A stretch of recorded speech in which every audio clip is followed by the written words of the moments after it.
حادثہ کے پیش آیا، انسان تو وہاں ہے نہیں کوئی راستے میں، یہی 3 آدمیوں کا قافلہ ہے، فرشتے یقیناً ساتھ ہیں، والدہ کا اچانک انتقال ہو جاتا ہے، اچانک انتقال ہو جاتا ہے، سڈنلی نہ بیمار ہے نہ کوئی مسئلہ ہے، اچانک ان کا انتقال راستے میں ہو جاتا ہے۔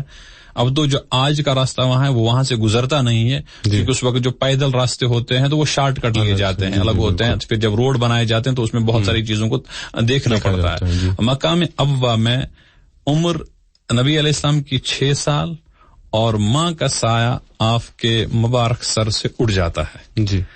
اب کس طرح قبر کھودی گئی ہوگی اس سنگلاخ علاقے میں، اس پتھریلی زمین میں، نبی علیہ السلام نے کس طرح اپنے مبارک ہاتھوں سے کام کیا ہوگا، یہ منظر تو زمین اور آسمان نے دیکھا ہے، اور ام ایمن رضی اللہ تعالی نے دیکھا، اس کے علاوہ اس کا کوئی انسانوں میں گواہ تو ہے نہیں۔ جی، اللہ نے اس کو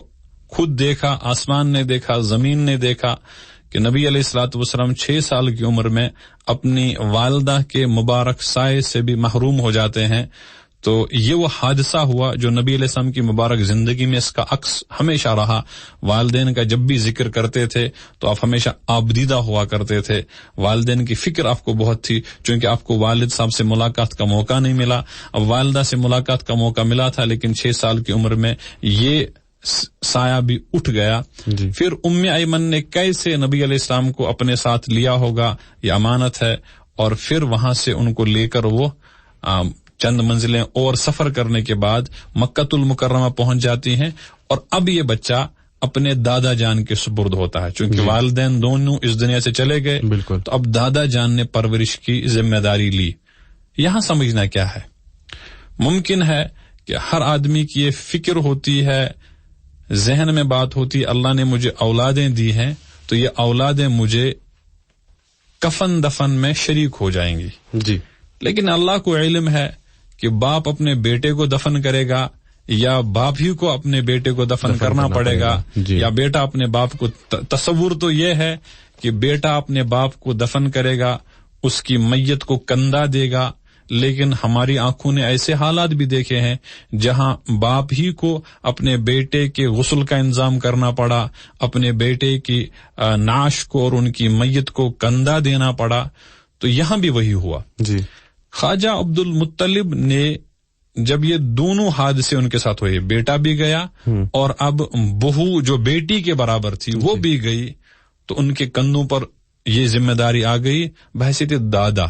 تو یہاں ہمیں سیکھنا کیا ہے کہ اگر کبھی ایسی بات ہوتی ہے تو جو ہمارے دادا ہیں ان کی ذمہ داری ہے اپنے پوتوں کی ویسی تربیت کریں جیسی تربیت انسانوں کو کرنے کی ذمہ داری دی گئی ہے۔ بڑے ہو کر تو ہر ایک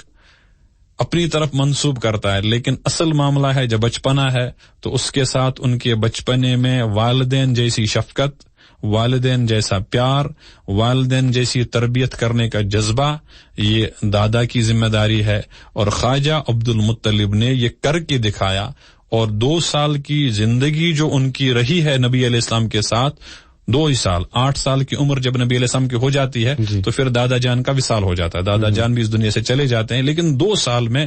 ایک واقعہ مجھے ذہن میں ہے جو سیرت کی کتابوں میں نقل کیا گیا ہے، چونکہ اب نبی علیہ السلام کی عمر 6 سال سے اوپر ہو گئی تھی، تو دادا جان نے ایک مرتبہ اپنے اس در یتیم کو، اپنے اس مبارک پوتے کو اپنے گھر کے اونٹوں کو دیکھنے کے لیے کہیں بھیجا کہ ذرا وہ گھر کے اونٹ دیکھ کے آؤ بیٹا، جیسے ہم بھی بچوں سے کام لیتے ہیں۔ جی، تو کچھ تاخیر ہو گئی، نبی علیہ السلام واپس تشریف نہیں لاتے ہیں، تو نقل کرنے والے نقل کرتے ہیں کہ دادا جان کعبے کے صحن میں ادھر سے ادھر کر رہے ہیں جی، اور دیکھتے رہتے ہیں راستے کی طرف، یہ ہم نے بچے کو بھیجا تو واپس کیوں نہیں آیا، بالکل پریشان حال، جس طرح باپ کبھی کبھی اپنے بچے کے لیے پریشان ہو جاتا ہے کہ میرے بچے کو آنے میں تاخیر کیوں ہوئی، بہت پریشان، بہت پریشان، بہت پریشان، اور آخر کار کچھ وقت کے بعد نبی علیہ السلام تشریف لاتے ہیں تو دادا جان نے گلے سے لگا لیا، بوسہ لیا اور کہا بیٹا مجھے بہت فکر ہو گئی تھی جب آپ نے آنے میں تاخیر کی، اب میں تمہیں کبھی بھی اپنی آنکھوں سے دور نہیں کروں گا۔ جی، تو یہ وہ جذبہ تھا جو دادا جان نے وہاں پیش کر دیا اپنے ایک یتیم پوتے کے لیے۔ یہی جذبہ اگر آج کا دادا اپنے یتیم پوتوں کے لیے اختیار کرے گا تو جو بہت سارے مسائل لوگوں کے ذہنوں میں ہیں، یہ پوتا رہے گا کہاں، اس کی میراث کا مسئلہ کیا ہوگا، اس کی رہائش کا مسئلہ کیا ہوگا، یہ تو وہاں سے ہمیں سیکھنا ہے کہ نبی پاک علیہ الصلوۃ والسلام کی پرورش 2 سال تک ان کے دادا جان نے اپنے والد سے بڑھ کر کی ہے، تو ہمیں بھی چاہیے اپنے ان یتیموں کی خدمت ایسے کریں جیسا کہ ہم اپنے بچوں کی خدمت کرتے ہیں۔